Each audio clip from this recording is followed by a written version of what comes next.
Pasamos de inmediato a la palabra del Señor y les pido que abran sus Biblias en el libro, la primera carta del apóstol Juan,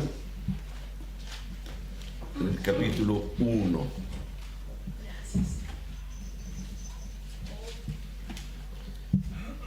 Primera carta del apóstol Juan, capítulo 1, versículo 1 en adelante. Está después de la segunda carta de Pedro, antes de Judas. Y le damos lectura en el nombre del Señor Jesucristo. Amén.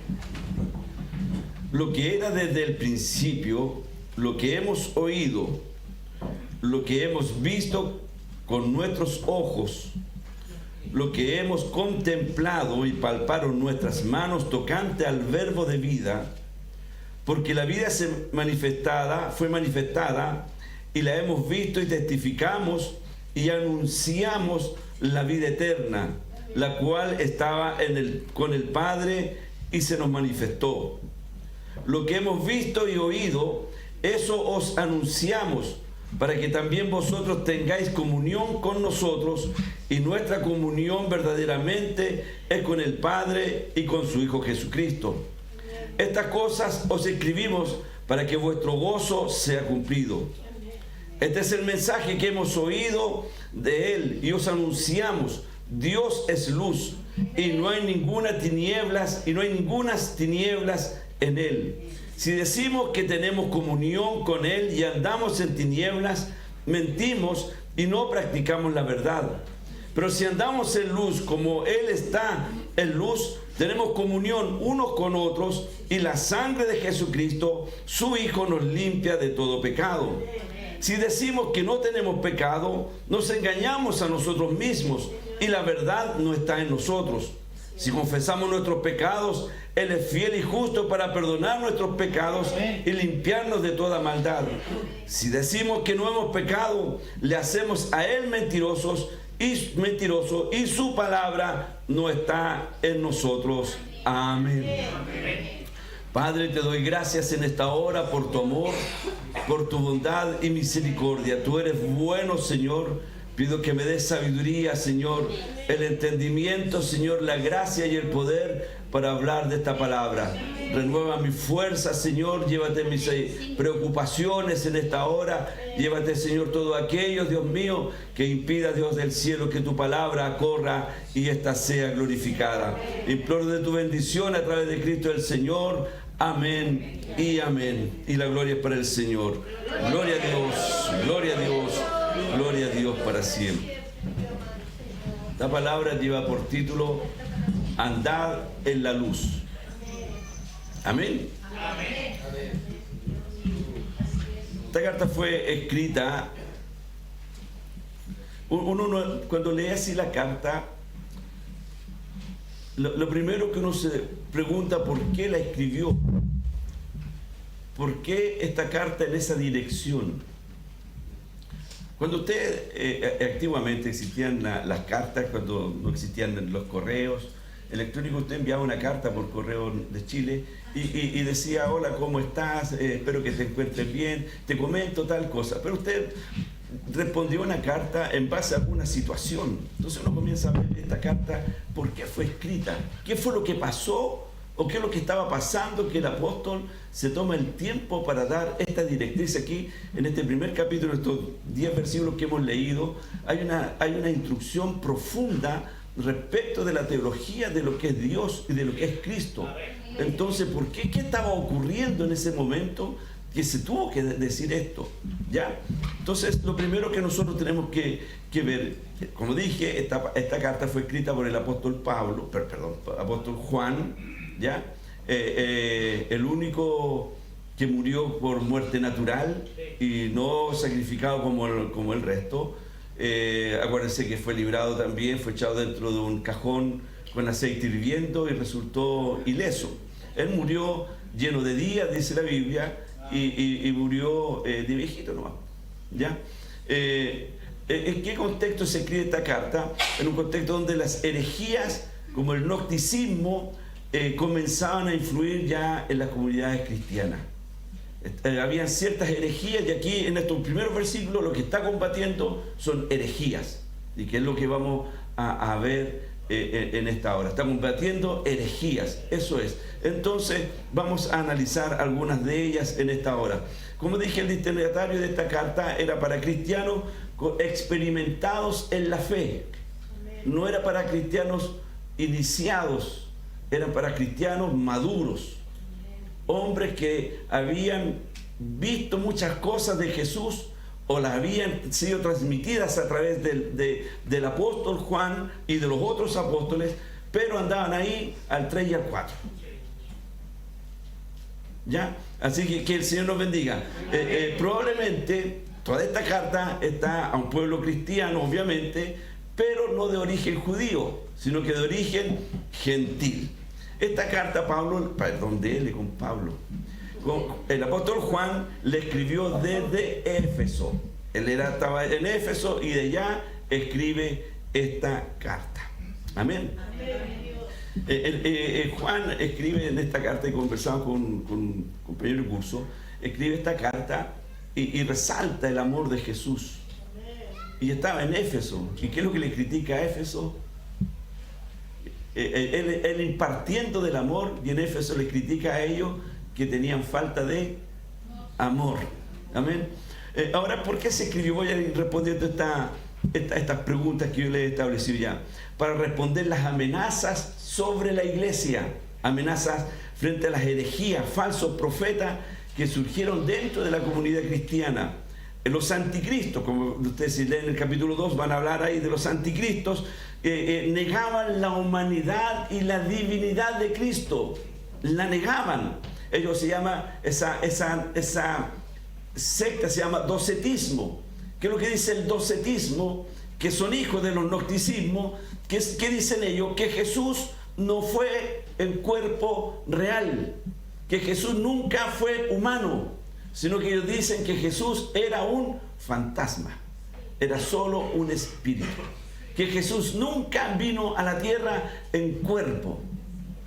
¿Ya? Si usted lee los primeros 2 versículos de este capítulo, y los compara con el capítulo 1 de Juan, dice: en el principio era el verbo, y el verbo era con Dios, y el verbo era Dios. Y versículos más adelante dice: y el verbo fue hecho carne. O sea, Cristo habitó en cuerpo y alma, como diríamos nosotros. Fue hombre común y corriente como usted y yo, pero sin dejar de ser Dios, porque en él habitó siempre la plenitud de la deidad. Amén. Que el Señor nos bendiga. Entonces estos gnosticismos andaban ahí dando jugo, discúlpeme la expresión. Toda esta gente distorsionaba la divinidad de Cristo, distorsionaban la moralidad y afirmaban que en ellos no había pecado. Esas 3 cosas habían en estos 10 versículos. Negaban la divinidad de Jesús, distorsionaban la moralidad, ¿ya? Y tercero, ellos decían que en ellos no había pecado. ¿Cómo la ves, Andrés? Que el Señor nos bendiga. Entonces el apóstol Juan escribe esta carta con 3 propósitos. La primera, fortalecer a los creyentes, fortalecer a los verdaderos hijos del Señor. Segundo, refutar todas estas doctrinas erróneas que estaban surgiendo. Y tercero, llamar a la unidad y a la obediencia. Amén. Que el Señor nos bendiga. Amén. ¿Qué es el gnosticismo? Yo le dije el gnosticismo, docetismo, ya les dije, eran aquellas personas que negaban que Jesús había sido en cuerpo, como diría alguien del campo allá donde yo me crié, que estuvo en cuerpo presente. Así se decía en el campo, ¿cierto? Es que estuvo en cuerpo presente, que no fue carne, sino que era un fantasma. Eso es lo que es que es un espíritu nada más. Eso es docetismo. El gnosticismo viene de gnosis, de conocimiento. Era gente sabia, gente que le crujía que tenía viter ya, como diríamos nosotros. Ya, gnosticismo se basa en el conocimiento. Creían que la materia era mala, todo lo que era materia era malo. Rechazaban la encarnación y la resurrección de Cristo. Rechazaban la resurrección. No hay resurrección. ¿Y qué es lo que dice el apóstol Pablo en 1 Corintios capítulo 15 por ahí? ¿Qué es lo que nos dice? Si Cristo no resucitó, vana es nuestra fe. Ya. Amén. ¿Qué hermanos sostenían esto? Los gnosticismos consideran que Jesús como era un mensajero de Dios que había traído el conocimiento solamente. Nada más que eso. El conocimiento. Entonces, ahora, la salvación se lograba con el despertar del mundo material a través del neuma del Espíritu mediante el conocimiento. Así se lograba la salvación. O sea, usted me podrá entender que Jesús nos trajo el conocimiento y a través del conocimiento somos salvos. Y este Jesús que vino más encima era un fantasma. ¿Se da cuenta lo que estaba surgiendo dentro de la iglesia? Eso no estaba fuera en la sociedad, que los gnósticos, que allá acá. No, eso estaba dentro de la iglesia. Dentro de la iglesia. No estaba fuera de la iglesia. Dentro de la iglesia. Que el Señor nos bendiga. Amén. Bien, vamos a revisar. Yo les hablé de la moralidad, les hablé de algunas afirmaciones falsas. Respecto de estas doctrinas erróneas, no voy a hablar de doctrinas, voy a ser bien tajante, de estas herejías. De estas herejías que había dentro de la iglesia. Había una que habla del docetismo, se lo voy a explicar un poquito más ahora, que los falsos profetas, porque había gente dentro de la iglesia que hablaba de esto, y esa gente es falsa. Gente que habla lo que no está escrito en la Biblia es gente falsa. Gente que acomoda la escritura a su parecer, es gente, en la Biblia los considera como profetas falsos. Amén. Yo voy a hablar lo que el Señor ha puesto en mi corazón. Yo sé que estos mensajes no son muy populares, pero lo que la iglesia necesita o necesitamos hoy día, tener claridad en esto. Amén. El Señor me reveló. El Señor no le ha revelado nada, porque la revelación está completa y está escrita. Si Dios le revelara algo, tendríamos que escribirla acá nuevamente. Lo que Dios hace, Dios ilumina al hombre y mujer que se dedica a escudriñar las Escrituras, la ilumina en las Escrituras. Es una iluminación del Señor, pero la revelación de la palabra, el canon bíblico, el sensus plenium, está completo. O hay que agregarle algo a la Escritura. No hay que agregarle nada. Que el Señor nos bendiga. Amén. Nosotros no le podemos, como dice el libro Apocalipsis, ni quitar ni agregar. Si le quitamos, ¿qué cosa nos ocurre? Que nuestros nombres serán quitados del libro de la vida, y si le añadimos, que dice, nos serán añadidas las plagas que están escritas. O sea, el tema es complejo. ¿Me entiendes? ¿No? Es complejo el tema, y por eso que el apóstol lo toca. Los profetas negaban que Cristo vino en carne, pero Juan afirma que Jesucristo es humano y divino, el Hijo de Dios a quien Él oyó, vio y tocó. Amén. Eso es lo que le dice. Lo que era desde el principio, lo que hemos visto con nuestros ojos, lo que hemos contemplado, palparon nuestras manos. Sí, por eso que le está diciendo, yo lo vi con mis ojos, yo lo palpé con mis manos. Es porque la gente decía que era un fantasma. ¿Me entiende? Nosotros humanamente podríamos decir, yo lo vi con mis ojos, yo lo palpé con mis manos, pero podemos decir algo, sí, como decía bien mi hermana Cecilia, y la felicito, y eso es el poder de la oración, pero sí lo podemos sentir en nuestro corazón, sí podemos sentir que Cristo está con nosotros, que Él está a nuestro lado.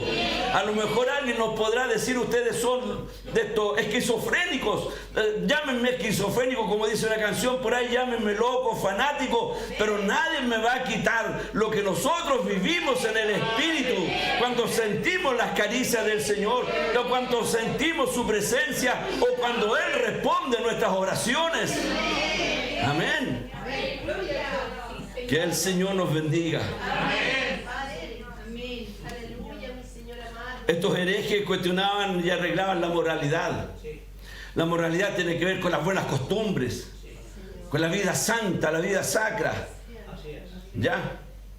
La moralidad, estos herejes afirmaban que estaban en comunión con Dios, pero desobedecían sus mandamientos. Eso es arreglar la moralidad. Yo estoy en comunión con Dios, pero estoy en desobediencia. Estoy en comunión con Dios, pero no obedezco sus mandamientos. Amén. Si estoy en comunión con Dios, debo obedecer sus mandamientos. Si no obedezco sus mandamientos, no estoy en comunión con Dios. Así de sencillo. ¿O no? Aquí en esto no tenemos matices, no tenemos términos medios. No, si yo en esto obedezco y en esto no. Obedece por completo o no obedece nada. Exactamente. A la iglesia de la Odisea, que es lo que le dice: por cuanto eres tibio, todo vomitaré de mi boca. O es todo o no es nada. En Cristo no se andan con medias tintas ni con medios días. Amén. Que el Señor nos bendiga. Juan lo llama a esta gente que dice estar en comunión con Dios, pero que desobedecen a sus mandamientos, a los mandamientos de Dios, los llama hijos del diablo. Así de tajante. No lo llama, pobrecito mi hermano, si yo te comprendo, pero de a poquitito. No, o eres hijo de Dios o eres hijo del diablo. Que el Señor nos bendiga. Entonces, cuando ve todos estos ejemplos de la gente, dice: imiten a Jesús. Imitemos a Jesús, que Él se sometió siendo igual, siendo Dios, se sometió al Padre y le obedeció en todo. Estos herejes también afirmaban tener comunión con Dios, estar sin pecado y de conocerlo, pero vivían en tinieblas. Por eso les habla a contar del versículo 4, andar en luz. Ellos decían conocer a Dios, que no tenían pecados, pero vivían en tinieblas. Juan refuta esas mentiras en forma clara, precisa y definitiva. Que el Señor nos bendiga. Que el Señor tenga de nosotros misericordia. Amén. Amén. Vamos al versículo 1. Vamos a desarrollar algunas ideas que hemos comentado.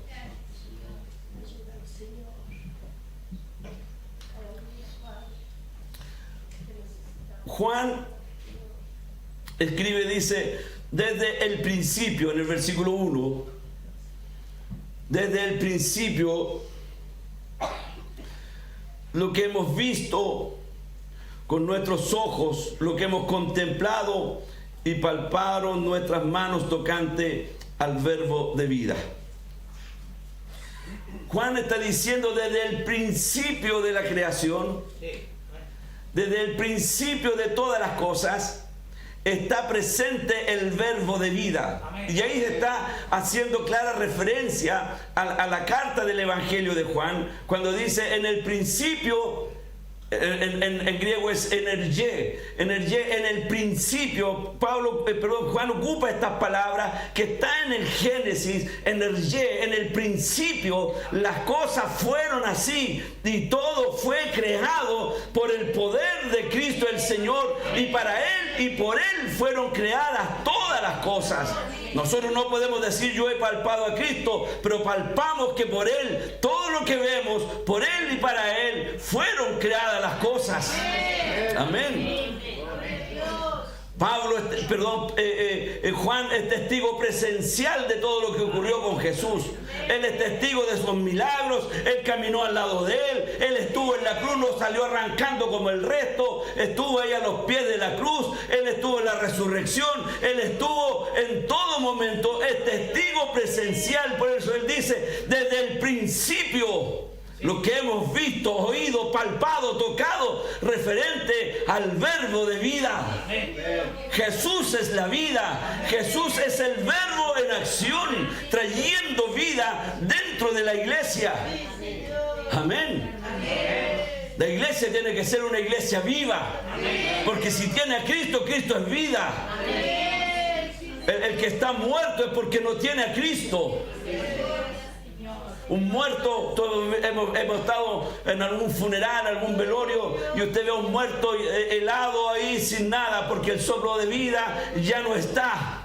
Cuando hay muerte espiritual es lo mismo. Cristo no está, son muertos vivientes. Por eso la iglesia es una iglesia viva, es un organismo vivo, porque en ella habita la plenitud de Cristo el Señor. En usted y en mí tiene que habitar, no es optativo, tiene que habitar Cristo el Señor.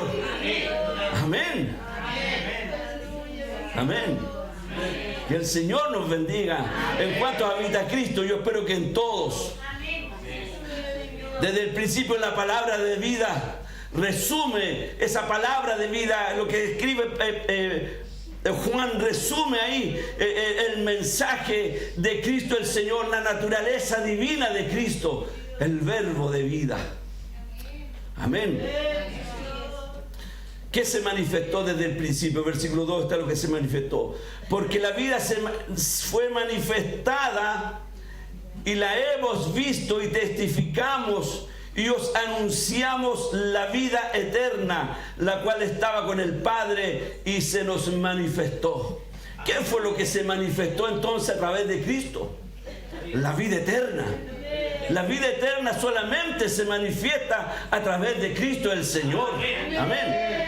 La vida eterna se reveló históricamente a través de Jesús. El Cristo histórico nos revela la vida eterna y los apóstoles fueron testigos de ello. Y los apóstoles fueron testigos de ello. Los que leen la Escritura me confirman, por favor.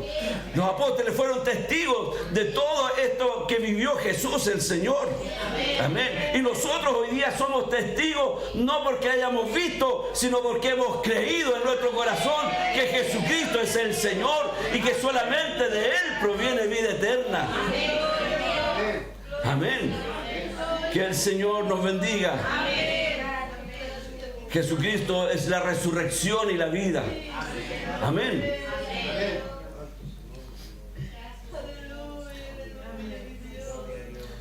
Lo que hemos visto y oído os anunciamos.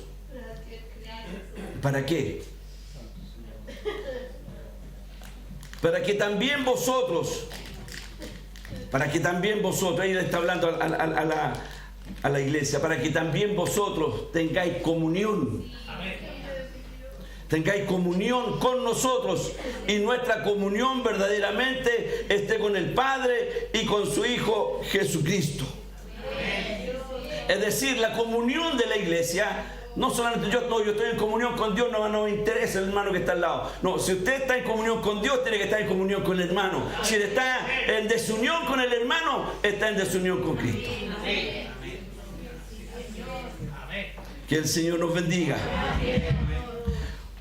Juan proclama a Cristo de una forma tan especial en esta carta. Llama y lleva a los lectores de la carta de la época, los lleva a esta comunión con el Padre, a esta comunión con Cristo. Pero también los llama a enfrentar todas estas doctrinas que niegan la humanidad de Cristo. Estas doctrinas que niegan la humanidad de Cristo. Hoy día a lo mejor podemos encontrar gente que no nos van a decir, ¿sabe que Cristo no fue, aun cuando todavía existe esta corriente de gnosticismo, que no creen que Cristo vino, que creen que fue un profeta más, no más un hombre más, y gente que le quita el valor a la persona de Cristo, le quita la divinidad. Hoy día es cuando la iglesia tiene que levantar la voz, levantar la bandera de Cristo, levantar la bandera de Cristo y decir que en Cristo hay salvación, que en Cristo hay vida eterna y que Cristo es el Hijo de Dios y que Cristo es Dios. Amén. Nosotros no podemos soportar, hay cosas, yo una vez les hablaba del triage. Hay cosas que dentro de los principios cristianos, nosotros hay cosas que nunca vamos a transar. Una de ellas, que la palabra, la Biblia, es inerrante y es la palabra de Dios. Algo que tampoco nunca vamos a transar, en que Jesucristo es Dios, es el Hijo de Dios y Él es Dios. Esas cosas no las vamos a transar nunca. Nunca vamos a llegar a un acuerdo. Si alguien me dice, saque la Biblia, parece que es la palabra de Dios, hasta ahí no ya más llegamos, porque para nosotros los cristianos la Biblia es la palabra de Dios. ¿La Biblia contiene la palabra de Dios? No, la Biblia no contiene la palabra de Dios. Porque si decimos que contiene la palabra de Dios, estamos diciendo que contiene otras cosas también. La Biblia es la palabra de Dios, es el discurso de Dios. ¿Ya? Que el Señor nos bendiga. Amén. Ya.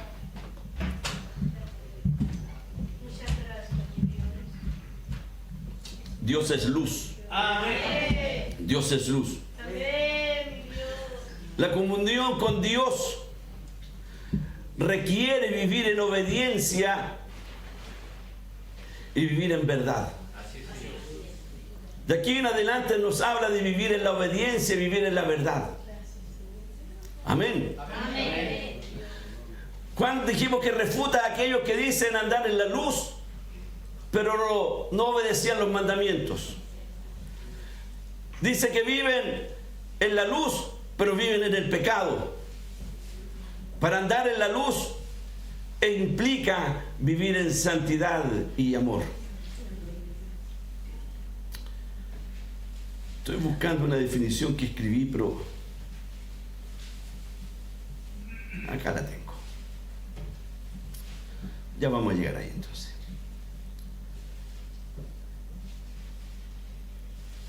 Afirma que la comunión con Dios es vivir verdaderamente en santidad, en amor y en obediencia. Este es el mensaje que hemos oído.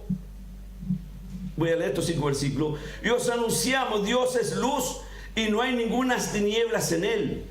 Si decimos que tenemos comunión con Él y andamos en tinieblas, mentimos y no practicamos la verdad. Pero si andamos en la luz como Él está en luz, tenemos comunión unos con otros, y la sangre de Jesucristo nos lava y nos limpia de todo pecado. Condición para que la sangre de Cristo nos lave y nos limpie de todo pecado es andar en la luz.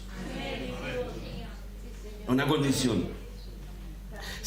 Versículo 9: si confesamos nuestros pecados, Él es fiel y justo para perdonar nuestros pecados y limpiarnos de toda maldad. Si decimos que no hemos pecado, le hacemos a Él mentiroso y su palabra no está en nosotros. Yo le quiero decir, hermanos queridos, que en estos versículos, si uno quisiese resaltar en estos 5 versículos que he leído, si uno quisiese resaltar algo, el andar en la luz o estar en pecado, lo que la iglesia le está exhortando el apóstol Juan ahí, es que la sangre de Cristo nos lava y nos limpia de todo pecado. Les está diciendo: miren, ustedes han andado en tinieblas, han estado en aspectos inmorales, pero la sangre de Cristo sigue lavando, sigue limpiando y sigue perdonando pecados.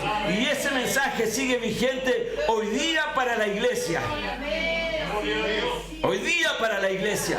Porque si no, va a ocurrir lo que el Señor le entregó a mi hermana Cecilia. Si usted no toma esta palabra hoy día, o es contado como corderito, o es contado como chivito, o como cabrito, como dice. Y los corderos andan a la luz de la palabra. No se convencieron mucho, pero bueno, no importa. Que el Señor nos bendiga. Amén.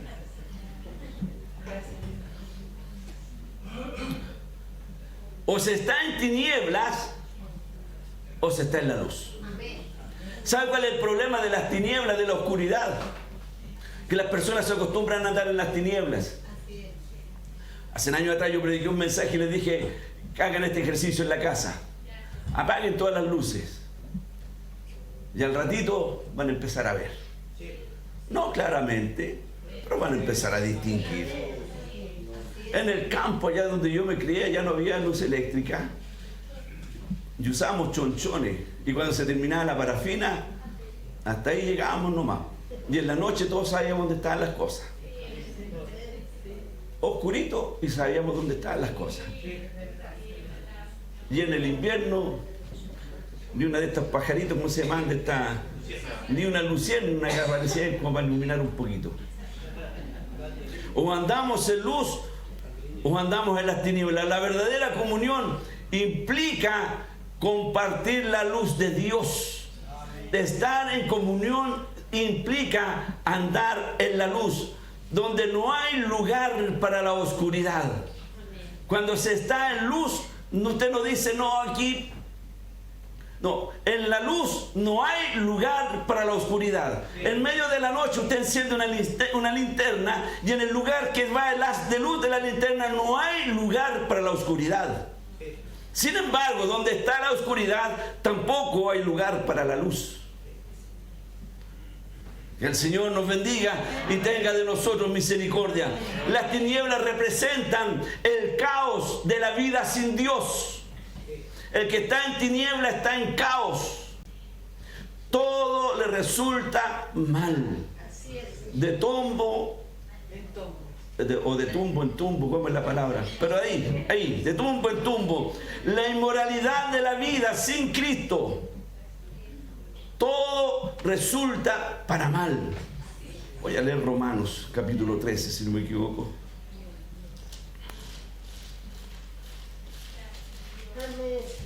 Que el Señor nos bendiga. Amén. Romanos capítulo 13. Parece que lo anoté por ahí. Aquí está. Capítulo 13, versículo 12. ¿Qué dice? La noche está avanzada y se acerca el día. Desechemos pues las obras de las tinieblas y vistámonos las armas de la luz. La noche está avanzada y se acerca el día. ¿Qué quiere decir esa frase? La noche está avanzada y se acerca el día. Se acerca la luz del día. Y cuando la luz del día se acerca, cuando amanece, todo se ilumina, toda la casa se ilumina, todo espacio se llena de luz. El mundo vive en tinieblas. El mundo está en tinieblas. Pero viene el día perfecto, el día del Señor. Y ese día la luz de Cristo el Señor va a descubrir quién es de Él y quién no es de Él. Y es por ello que llama este texto bíblico a desechar todas las obras de las tinieblas y vestirse con las armas de la luz. ¿Cuáles son las obras de las tinieblas? Todo lo que implique ofensa al Señor, todo lo que ofenda la santidad de Dios. Amén. Que el Señor nos bendiga. También representan las tinieblas el desamor y el odio. No es lo mismo. Segunda de Juan, capítulo 9.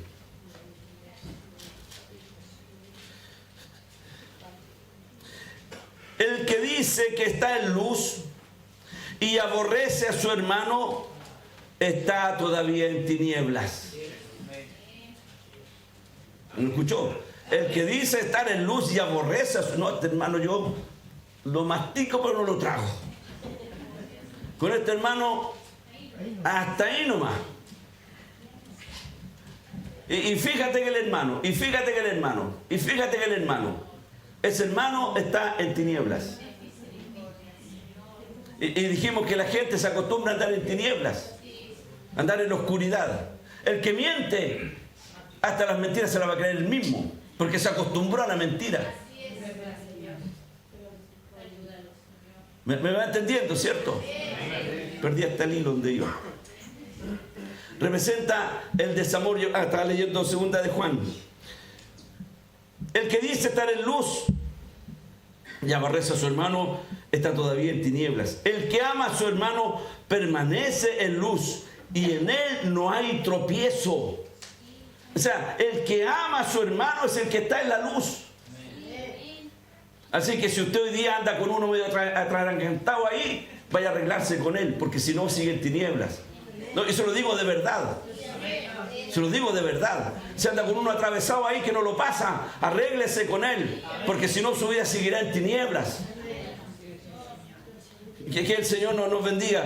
Versículo 11. Pero el que aborrece a su hermano, el que odia a su hermano, por eso le dije que andar en tiniebla es el desamor y el odio. Amén. Pero el que aborrece a su hermano está en tinieblas y anda en tinieblas y no sabe a dónde va, porque las tinieblas le han cegado los ojos. Porque para el que está aborreciendo al hermano, no hay cosa más importante que aborrecer al hermano. Lo tiene cegado, el odio lo tiene cegado.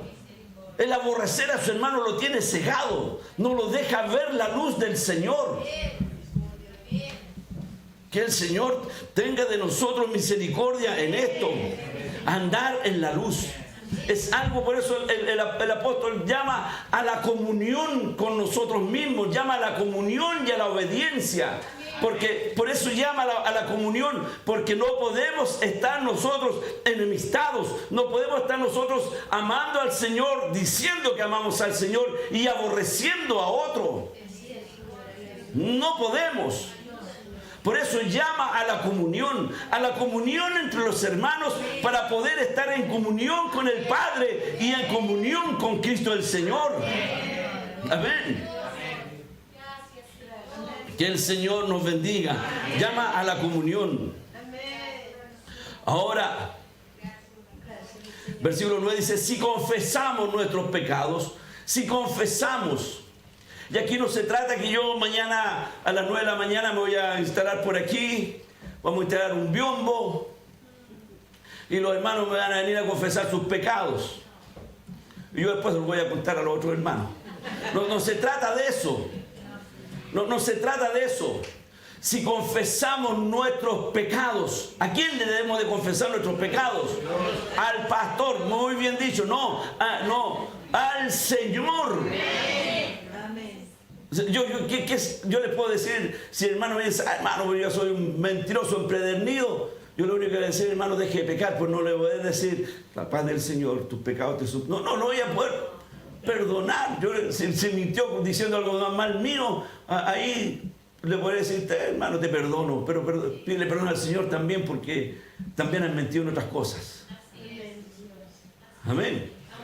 Entonces, si confesamos nuestros pecados, dice el versículo 9, Él es fiel y justo para perdonar nuestros pecados y limpiarnos de toda maldad. Ahora, ¿qué significa el que nosotros debamos de confesar nuestros pecados? Porque si decimos que no tenemos pecado, estamos haciendo a Dios mentiroso. Y Él no hay mentira, en Él no hay mentira. Entonces, esa gente que hablaba tantas barbaridades, tanta herejía, una de ellas que era esta: en nosotros no hay pecado.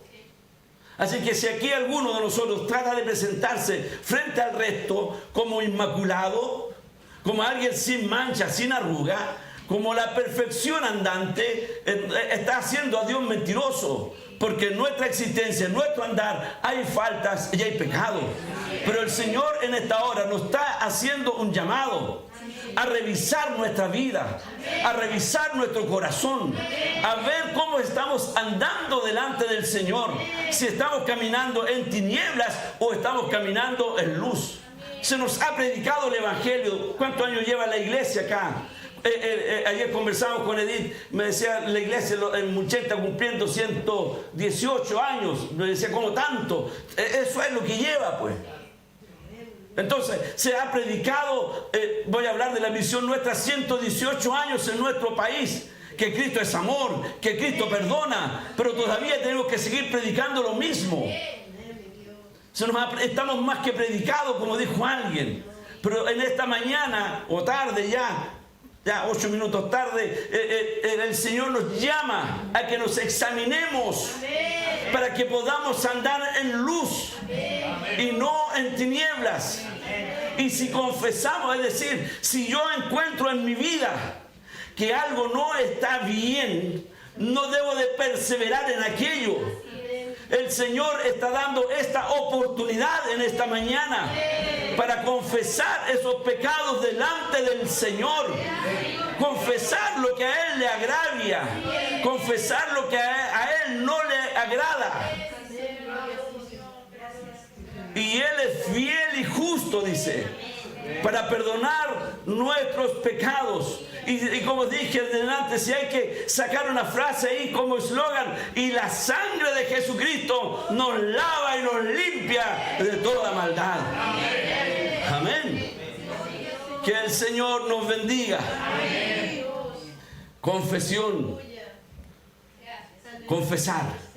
O confesamos o seguimos engañados. Que el Señor nos bendiga. Él es fiel y justo con aquel que confiesa. Ahora, ¿cuál es el modelo para esto? ¿Cuál es el modelo que nosotros debiésemos de tomar para confesar nuestras faltas? ¿Cuál es el modelo? Uno puede decir, no, hágalo como pueda.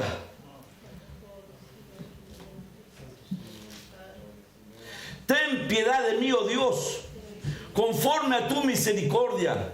Conforme a la multitud de tus piedades, borra mis rebeliones. Lávame más y más de mi maldad y límpiame de mi pecado. Porque yo reconozco mis rebeliones y mi pecado está delante de mí. Contra ti solo he pecado y he hecho lo malo delante de tus ojos, para que seas reconocido justo en tu palabra y tenido por puro en tu juicio.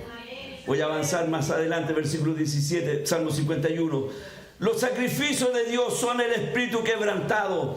Al corazón contrito y humillado no despreciarás tú, oh Dios. El modelo de confesar nuestros pecados, puedo ocupar las palabras que quiera, pero el modelo es este: un corazón contrito y humillado. Esa es la clave para el pedir el perdón de pecados. Un corazón contrito y humillado, no un corazón altivo. Señor, yo vengo a confesar una mentirita, pero es una mentirita, no, fíjate, este otro que está allá es más malo que yo. El otro es más malo que la maldad. Yo no creo que tú tengas estómago para perdonarlo. Lo mío es sencillo, Señor. Una hincadita de 5 minutos y estamos listos. No es así, hermano querido. No es así. La sangre de Cristo nos lava y nos limpia, pero Él limpia solamente a aquel que viene con un corazón contrito y humillado. Amén. Amén. Que el Señor nos bendiga. Amén. Para ir concluyendo ya este mensaje. Dios es luz. Amén. Dios es luz. Amén. Dios es luz. Amén. Y como Dios es luz, requiere que vivamos en verdad y en obediencia. Amén. Entonces, cuando usted lea la Escritura, lea este versículo en la casa, cuando llegue estos versículos y va a determinar Dios es luz, entonces debo habitar yo en la verdad. Y habitar en la verdad es habitar en Cristo, es habitar en la palabra. Y habitar en Cristo y en la palabra es andar en obediencia. ¿Y a qué voy a obedecer? Algunas cosas, nomás, pastor, si no todo era para nosotros, lo otro era para Israel. No, yo debo obedecer a todo. A todo. En obediencia. Jesucristo es vida eterna. Póngame atención acá. Dios es luz, el que hemos predicado. Jesucristo es vida eterna. Amén. Jesucristo es la fuente de la vida eterna. Y se recibe esa vida eterna con solo creer en Él. Así que, estimada persona que usted me puede estar escuchando por las redes sociales o por el programa de televisión durante la semana, si usted quiere recibir a Cristo, solamente tiene que creer en Él. Creer que Jesucristo es Dios, recibirlo como su Señor y Salvador, y su vida será transformada, no por un pueblo evangélico, no por este pastor. Su vida va a ser transformada por el poder de Cristo el Señor. Amén. Dios es amor. Amén. Dios se manifiesta en obediencia y en amor en relación con los creyentes, porque de tal manera amó Dios a este mundo que ha dado a su Hijo unigénito, para que todo aquel que en Él cree no se pierda, mas tenga vida eterna. Nosotros le amamos porque Él nos amó primero. Amén. Dios es amor, pero fuego consumidor.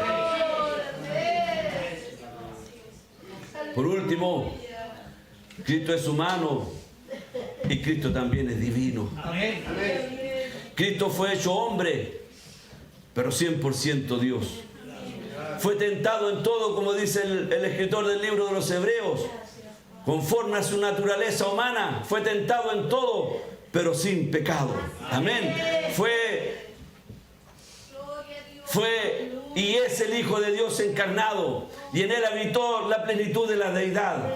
En Él estaba esa esencia del Padre. Él no dejó, y cuando Él dice, enviaré a otro, refiriéndose al Consolador en Juan capítulo 17, por ahí enviaré a otro, está diciendo a otro de mi misma esencia. A otro de mi misma esencia. En Él habitaba Cristo, habitaba la plenitud del Padre. Cristo es humano y divino. Si usted quiere creerle al Señor, tiene que creer que Jesucristo vino, que Jesucristo sufrió, que Jesucristo fue al Gólgota, fue castigado, fue lacerado, fue crucificado, que murió y que resucitó, y que no es un fantasma, y que no son historias de viejo y ni historias de Hollywood. No, que Jesucristo efectivamente murió, que efectivamente fue sepultado, pero que al tercer día resucitó y vive por los siglos de los siglos, y esa es una verdad. Como les he dicho muchas veces, vayan a la tumba de Mahoma, vayan a la tumba de Confucio y de otros tantos más, y van a encontrar los huesitos o polvo de ellos ahí. Pero vayan a la tumba de Cristo, está vacía, porque Él ha resucitado y está a la diestra de Dios Padre.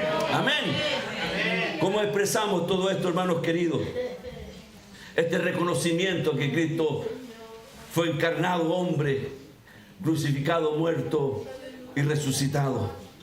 Esto lo expresamos solamente en obediencia al Señor. Amén. Hermanos queridos, esta epístola del apóstol Pablo, del apóstol Juan, y en este primer capítulo es una defensa clara y ataque directo a estas doctrinas erróneas, a estas doctrinas que llamadas herejías. Decir que amamos al Señor, pero que aborrecemos al hermano. Decir que andamos en luz, pero que no obedecemos sus mandamientos. Decir que estamos bien con el Señor, pero andamos al 3 y al 4. Decir que estamos en contacto con el Señor, pero en realidad no tenemos comunión con Él. Es un llamado directo a la iglesia a volver nuestra mirada a la esencia del Evangelio, a volver nuestras miradas a la esencia del Evangelio, que es la común fe, que estar ahí en comunión con el hermano, en comunión con el otro. Amén. Estar en comunión con Dios es un llamado a la unidad. Como dice el Salmo 133, mirad cuán bueno y cuán delicioso es habitar los hermanos juntos y en armonía. Es un llamado a la unidad. Habemos personas distintas, que pensamos distinto, que vemos las cosas de forma distinta, pero aquello no puede ser motivo para que exista desunión. Amén. No puede ser motivo para que exista desunión. No puede ser motivo para dar lugar al diablo a decir, no, yo no estoy en esto, no estoy en esto otro. No, podemos pensar distinto, ver las cosas distintas, pero tiene que haber comunión entre nosotros. Eso es lo que es el Evangelio, lo que es la esencia del Evangelio. Un llamado a la unidad y un llamado también a la obediencia, a estar en comunión con el Señor, a obedecerle al Señor. No, si estas son cosas del pastor nomás. El pastor nunca le va a hablar nada que no esté escrito en la Biblia. El pastor nunca les va a enseñar nada que no esté escrito en la Biblia. Y si usted cree que el pastor le miente, revíselo a través de la Escritura. Que el Señor nos bendiga. Es un llamado a la obediencia, es un llamado a la fe en Cristo el Señor. Mire hermano, que temas tan profundos que lo podemos desarrollar si quieren ustedes más adelante. Un llamado a la comunión, un llamado a la obediencia y un vuelco a la fe. Esenciales en la vida de todo cristiano, hermano querido. Porque ello, en la comunión, en la obediencia y en la fe, nos va a permitir andar en santidad, andar en armonía con el Espíritu, y Él también nos va a permitir, como estamos diciendo, andar en luz. Que el Señor nos bendiga. Juan sigue alentando a la iglesia. Si confesamos, Dios es fiel y justo para perdonar nuestros pecados. Que el Señor les bendiga. Que el Señor nos bendiga. Hoy es un día especial. No porque sea domingo 19 de abril. Hoy es un día especial. Hoy es un día único que Dios da para que usted y yo y todos los que me están escuchando a través de las redes sociales alcemos, como decía la canción que cantábamos un rato atrás, nuestra mirada al cielo y reconozcamos qué cosas estamos haciendo bien y qué cosas estamos haciendo mal. Y aquellas que estamos haciendo mal, digámosle: Señor, esto es lo que yo estoy haciendo mal, te pido que me perdones. Amén. Y el Señor, que es fiel y justo, como dice la Escritura, la sangre de Cristo nos lava y nos limpia de todo pecado. Amén. Hay personas que dicen y se ven enfrentados a un problema: Señor, cúbreme con tu sangre. Eso está malo. La sangre de Cristo no es para cubrirse. La sangre de Cristo es para perdón de pecados, para limpieza del alma y del espíritu. Así que el Señor en esta mañana tenga de nosotros misericordia, lave y limpie y purifique nuestras vidas. Porque Cristo viene pronto y viene a buscar una iglesia sin mancha y sin arruga. No viene a buscar al que está enemistado, peleado y el que aborrece a su hermano y el que anda en desobediencia tampoco.